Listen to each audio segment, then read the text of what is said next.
కథానిక, ఉద్గ్రంథం, కలం గళం ద్విభాష్యం రాజేశ్వరరావు.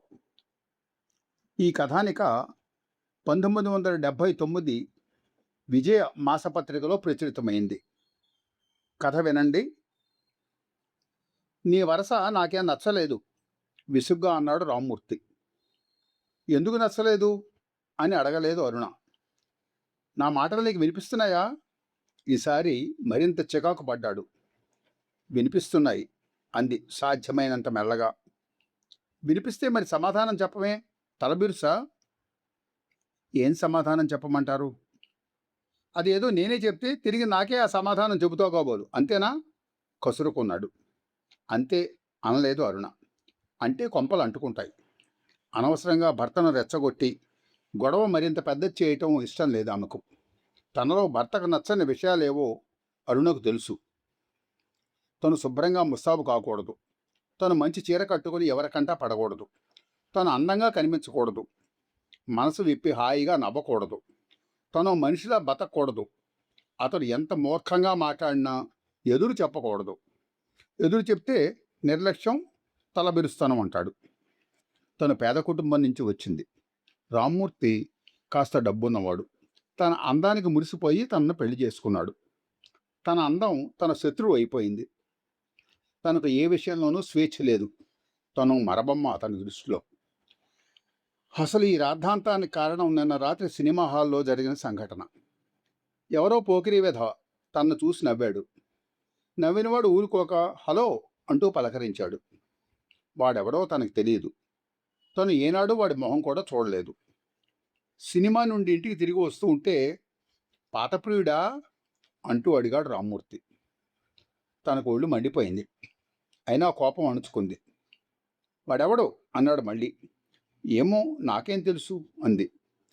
తెలియకపోతే హలో అంటూ ఎలా పలకరించాడు? ఎలా పలకరించాడో చెట్టంత భర్త మీరు పక్కనే ఉన్నారు కదా, అడగకపోయారా అంది. అంతే. రోడ్డు మీద రిక్షాలో ఉన్నామన్న జ్ఞానం కూడా లేకుండా చెంప పగలగొట్టాడు. పైకి వినపడకుండా కుళ్ళి కుళ్ళి ఏడ్చింది. తెల్లారి ఆ విషయం మర్చిపోదామని ప్రయత్నించింది. కానీ భర్త ఆ ప్రయత్నం కొనసాగనిస్తే కదా వాడెవడో చెప్పమంటాడు. ముక్కు మొహం తెలియని ఆ విధవనెవరో తను ఎలా చెప్పగలదు? ఇలా అయితే నీకు నాకు పొసగదు, నువ్వు మీ పుట్టింటికి పో అన్నాడు రామ్మూర్తి. పెళ్ళి కాపరానికి వచ్చిన ఈ 3 నెలల్లో ఇది 8వ మాటు ఈ రకమైన హెచ్చరిక వినటం. అరుణ సూటిగా రామ్మూర్తి కళ్ళలోకి చూసింది. తర్వాత లేచి తిన్నగా పూజ గదిలోకి వెళ్ళి తలుపు లోపల గడియ పెట్టుకుని దేవుని పీఠం కింద భాగంలో తాను జాగ్రత్తగా దాచి ఉంచిన పుస్తకం తీసి చదవడం ఆరంభించింది. అరుణ పూజ గదిలోకి వెళ్ళి తలుపు గడియ వేసుకోవడంతో రామ్మూర్తికి మతిపోయినట్లయింది. అతని కాళ్ళు చేతులు చల్లబడ్డాయి.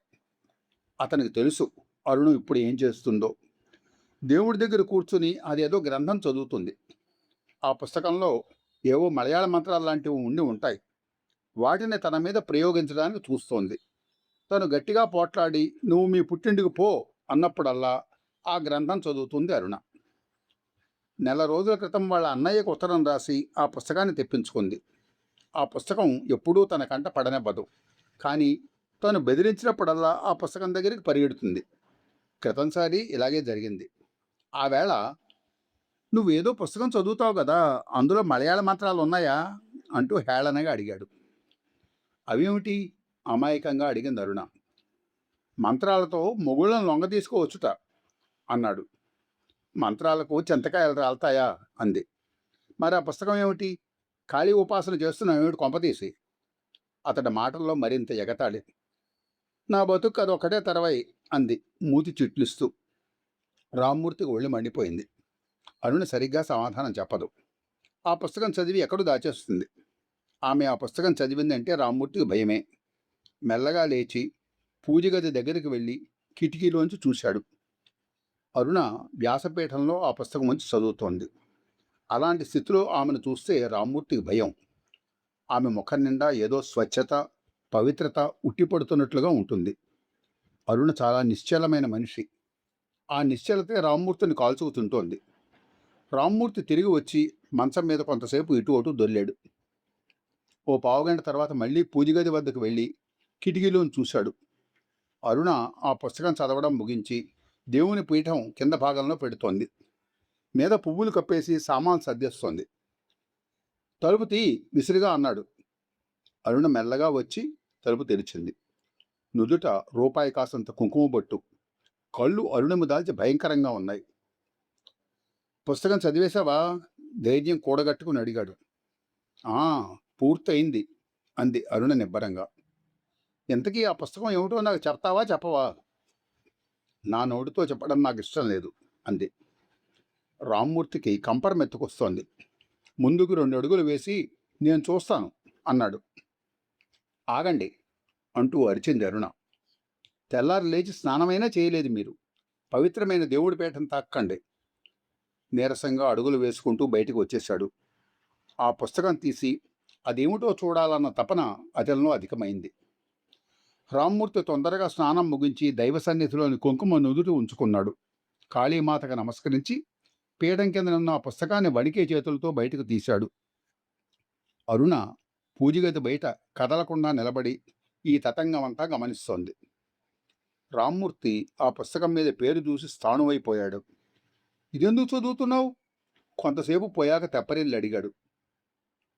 మీరు ఈ 3 నెలల్లోనూ 8 సార్లు నన్ను పుట్టింటికి పొమ్మన్నారు. అంటే మనం కలిసి బతకడం మీకు ఇష్టం లేనట్టు స్పష్టమవుతూనే ఉంది.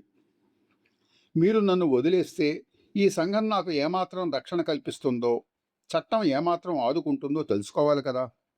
లేకపోతే మీ నుంచి విడాకులు పొందాక నా జీవితానికి సెక్యూరిటీ ఏముందో నాకేం తెలుస్తుంది? ప్రస్తుతం నేను మీ దయాధర్మాల మీద ఆధారపడి బతుకుతున్నాను.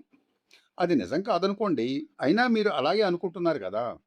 ఈ కాస్త చోటు మీరు నాకు లేకుండా చేస్తే నా గతి ఏమిటో తెలుసుకోవాలని ప్రయత్నించాను, అంతే అంది అరుణ. రామ్మూర్తి చెవులు చిల్లులు పడిపోతున్నాయి. అతని చేతిలోని పుస్తకం హిందూ విడాకుల చట్టం జారిపోయి నేల మీద పడిపోయింది. ఆ తర్వాత మరెన్నడూ రామ్మూర్తి అరుణను పుట్టింటికి పొమ్మని అనలేదుగాక అనలేదు. కథ సమాప్తం.